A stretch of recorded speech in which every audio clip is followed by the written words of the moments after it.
آج ہمیں سمجھنا ہے کہ اللہ نے ہمیں ماہ رمضان المبارک کیوں عطا فرمایا اور اس عظمت والے مہینے میں روزے کیوں فرض فرمائے۔ عام مہینوں میں اگر آپ ماہ محرم میں عاشورے کا روزہ رکھتے ہیں تو یہ نفل روزہ ہے، 15 شعبان کا روزہ نفل ہے، رکھیں تو ثواب، نہ رکھیں تو کوئی پرسش نہیں۔ 27 رجب کا روزہ رکھیں تو ثواب، نہ رکھیں تو کوئی پرسش نہیں۔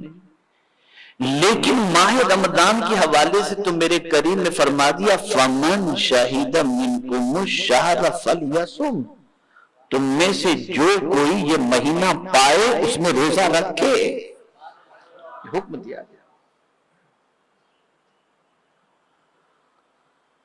اب جو بات عرض کرنے جا رہا ہوں سب طرف سے توجہ ہٹا کر، سوچ کو، دماغ کو خالی کر کے میری گفتگو کو دل و دماغ میں اتارنے کی کوشش کریں۔ پیغمبر رحمت صلی اللہ علیہ وسلم کی بعثت کے وقت دو قسم کے لوگ پائے جاتے تھے، اور آج بھی یہ دو قسم کے لوگ آپ کو پائے جائیں گے۔ کمال کی بات ہے قرآن مقدس کی کہ ہر ایک کی فکر کو قرآن نے واضح کیا اور پھر بتا دیا کہ تمہیں کون سی فکر کو فالو کرنا ہے اور کون سے راستے پہ چلنا ہے۔ اور جو فکر اس وقت تھی اس فکر کو آج ہم مسلمانوں کی زندگی میں دیکھیں اور انسانوں کی زندگی میں تلاش کریں تو آج دوبارہ وہ فکر پلٹ کر کے مسلمانوں میں بھی آ چکی ہے اور انسانوں میں بھی آ چکی ہے۔ وہ کیا فکر تھی؟ تو قرآن کہتا ہے مَا هِيَ إِلَّا حَيَاتُنَا الدُّنْيَا نَمُوتُ وَنَحْيَا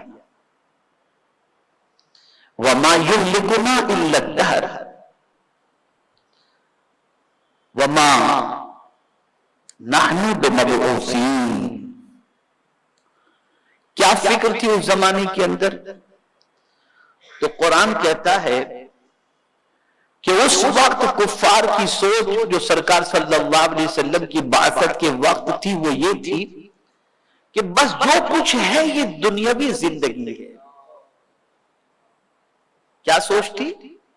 جو کچھ ہے یہ دنیاوی زندگی، یعنی سارا معاملہ اسی دنیاوی زندگی کا ہے، یہی کھاؤ پیو بس موج مستی کرو۔ جیسے آج کا انسان یہ کہتا ہے جوانی بار بار تھوڑی ملتی ہے، آج کا انسان کہتا ہے۔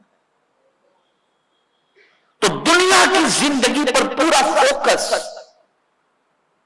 ہم بھی صبح سے لے کر رات تک اگر کسی زندگی کی فکر کرتے ہیں تو اسی دنیاوی زندگی کی فکر کرتے ہیں، حاشیہ خیال کے اندر بھی کوئی کام کے حوالے سے سوچ ایسی نہیں بنتی کہ ہمیں مرنے کے بعد وہاں کی زندگی میں کام آنے والے کام کے بارے میں بھی سوچنا چاہیے۔ اور اگر کچھ کر بھی لیتے ہیں، تھوڑی بہت عبادت بھی ہو گئی تو اس میں بھی دکھاوا آ جاتا ہے۔ اسی کو حضور مفتی اعظم ہند علیہ الرحمہ نے اپنے شعر میں کہا ہے، اور کیا ہی خوب کہا ہے، بوریائے فقر بھی بے ریا ملتا نہیں۔ سوچیے یعنی ایسے لوگ جو صوفیانہ لباس پہنے ہوئے ہیں اور بظاہر ان کو دیکھنے کے بعد آدمی محسوس کرے یہ بابا بڑے پہنچے ہوئے ہیں، لیکن حضور مفتی اعظم ہند علیہ الرحمہ فرماتے ہیں ان کی زندگی میں بھی اخلاص تلاش کرو تو نظر نہیں آتا، وہاں بھی ریاکاری ہی نظر آتی ہے۔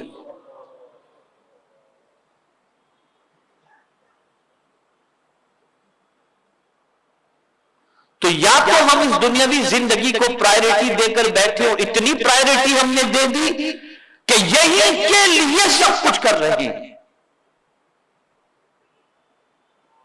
اور اس زندگی کے حوالے سے کوئی فکر نہیں. تو قرآن نے ان غیروں کی فکر کو اجاگر کیا. ما ہی الا حیاتنا الدنیا نموت ونحیا وما یہلکنا الا الدہر وما نحن بمبعوثین. تو کیا کہا انہوں نے؟ بس جو کچھ ہے یہ دنیاوی زندگی ہے. اور موت اور حیات کے بارے میں انہوں نے کیا کہا؟ موت اور حیات تو ایک چکر ہے، اسی طرح چلتا رہتا ہے، بس جیے اور مرے یہ تو چلتا رہتا ہے، لوگ آتے ہیں اور چلے جاتے ہیں، ایک چکر ہے جو چلتا رہتا ہے. اور پھر اس کے آگے مزید خطرے کی جو بات ہے اسے سمجھیں.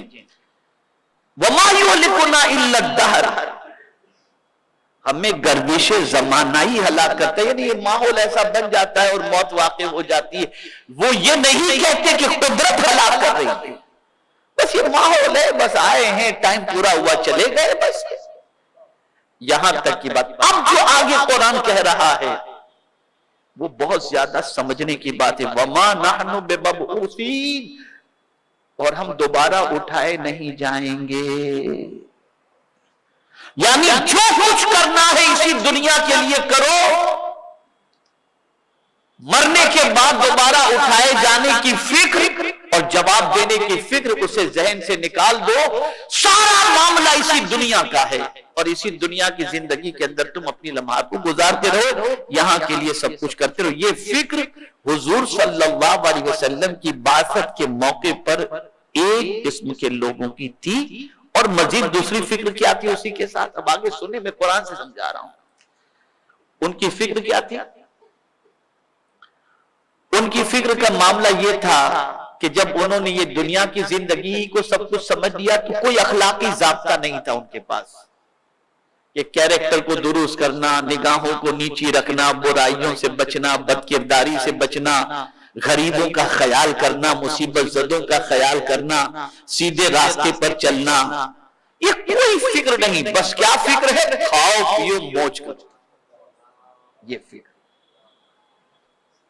اور آج بھی کھانے کے شوقین نہ جانے کھانے کے لیے کہاں کہاں جاتے ہیں، اور یہ کہتے کھانے نہیں کھائے، کھانے ہی کے لیے تو پیدا ہوئے. معاذ اللہ من ذالک. اچھا کھانا گناہ کا کام نہیں ہے، لیکن زندگی کھانے کے لیے ہی سمجھنا یہ گناہ کا کام ہے. تو دوسری سوچ ان کی کیا؟ پہلی سوچ تو کیا ہے کہ یہ دنیا کی سب زندگی ہے، کھاؤ پیو موج مستی کرو، بس یہ سب کچھ ہے، اللہ کی بارگاہ میں دوبارہ تھوڑی اٹھائے جائیں گے. اب دوسری سوچ کو قرآن نے کیا فرمایا؟ یأکلون کما تأکل الانعام فالنار مثوی لہم. قرآن کہتا ہے کہ یعنی یہ لوگ روحانی اور اخلاقی قدروں اور تقاضوں سے بے پرواہ ہو کر کھانے پینے ہی کی زندگی کو اصل مقصد انہوں نے سمجھ لیا کہ یہاں آئے ہیں کھانے پینے کے لیے. تو اب ایسی سوچ رکھنے والے کی سزا بھی قرآن نے بتا دی. قرآن کہتا ہے فالنار مثوی لہم، ان کا ٹھکانہ جہنم ہے. یہ ہوئی پہلی سوچ جو رسول اعظم صلی اللہ علیہ وسلم کی بعثت کے موقع پر لوگ جو تھے ان میں سے ایک قسم کے لوگوں کی یہ سوچ تھی. میرے پیارے آقا صلی اللہ تعالی علیہ وسلم کے پیارے دیوانوں، دوسری قسم کے جو لوگ تھے ان کی پوزیشن کیا تھی؟ وہ یہ سمجھتے تھے یہ دنیاوی زندگی، اس میں ہمارے لیے رکاوٹ جو ہے روحانی ترقی میں رکاوٹ کے لیے یہ کھانا پینا، جنسی تعلق قائم کرنا، اچھے کپڑے پہننا، یہ ساری چیزیں روحانی ترقی کے لیے رکاوٹ ہیں.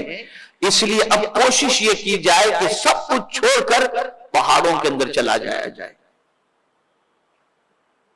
راہب بن جایا جائے، ترک دنیا کی زندگی اختیار کی جائے. قرآن نے اس کو بھی منع فرمایا. یہ دوسری قسم کے لوگ تھے.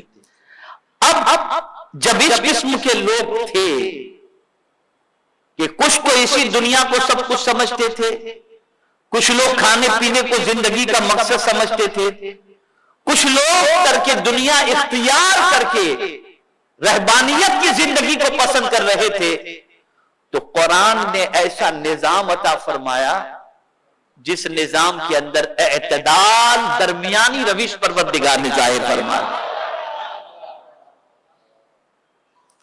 دنیا کا بھی خیال کرو، آخرت کا بھی خیال کرو، بھوکے بھی رہو، کھانا بھی کھاؤ۔ یہ سارا نظام اللہ عز و جل نے عطا فرمایا۔ اور قربان جائیے، جب میں اس آیت کے حصے کو جب میں نے پڑھا تو طبیعت مچل گئی۔ اللہ اکبر! طبیعت اس اعتبار سے مچلی کہ قرآن نے روزے کا مقصد بیان فرمایا، لعلکم تتقون، تاکہ تم پرہیزگار بن جاؤ۔ اور جب میں اس کی اسٹڈی کر رہا تھا کہ اللہ نے ماہ رمضان کیوں عطا فرمایا، تو پڑھتے پڑھتے جب اس آیت پر میں پہنچا تو میری طبیعت مچل گئی کہ قرآن نے فرمایا کہ روزہ تمہیں پرہیزگار کرنے کے لیے، لیکن پرہیزگار بنو گے کیسے؟ اعدلوا هو اقرب للتقوی، عدل اختیار کرو، یعنی درمیانی چال اختیار کرو، یہ تقوی سے بہت زیادہ قریب ہے۔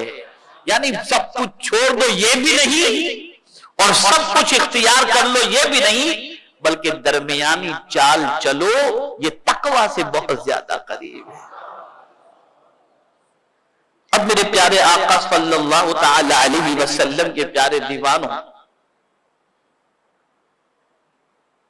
روزہ کب اینڈ کرنا ہے؟ تو قرآن نے کہا وَأَتِمُّ الصِّيَامَ إِلَى اللَّيْلِ، رات تک روزہ کمپلیٹ کر دو۔ جیسے ہی سورج غروب ہوا آپ کا روزہ کمپلیٹ ہو گیا۔ اور میرے پیارے آقا صلی اللہ تعالی علیہ وسلم کے پیارے دیوانوں، اعتدال کی پوزیشن ایسی ہوتی ہے کہ بندے کو یہ کہا گیا کہ تمہارے اوپر اللہ نے اچھا کھانا بھی حرام نہیں کیا، تمہارے اوپر پاکیزہ رزق بھی اللہ نے حرام نہیں کیا، اچھے کپڑے پہننا، زینت اختیار کرنا، اسے بھی اللہ عز و جل نے حرام نہیں فرمایا، لیکن یہ ساری چیزیں لمٹ کے اندر ہوں، لمٹ سے کراس نہیں کرنا چاہیے۔ یعنی کیا؟ کلو واشربوا ولا تسرفوا، کھاؤ پیو اور اسراف مت کرو، اسراف مت کرو، روک دیا وہاں سے، حد قائم کرنا، اعتدال، درمیانی چال۔ اب آئیے تھوڑا سا اور آگے بڑھیں، سمجھیں، میں آپ کو تھوڑا سا سمجھانا چاہوں گا، روح کی طرف لے جانا چاہوں گا، روزے اور رمضان کی روح آپ کے اندر اتارنا چاہوں گا، تاکہ اس نیت سے اگر آپ رکھیں گے روزے میں اور ماہ رمضان کو گزاریں گے تو آپ کو ماہ رمضان کا لطف ہی کچھ جدا ملے گا انشاءاللہ۔ دیکھیے سمجھیے آپ،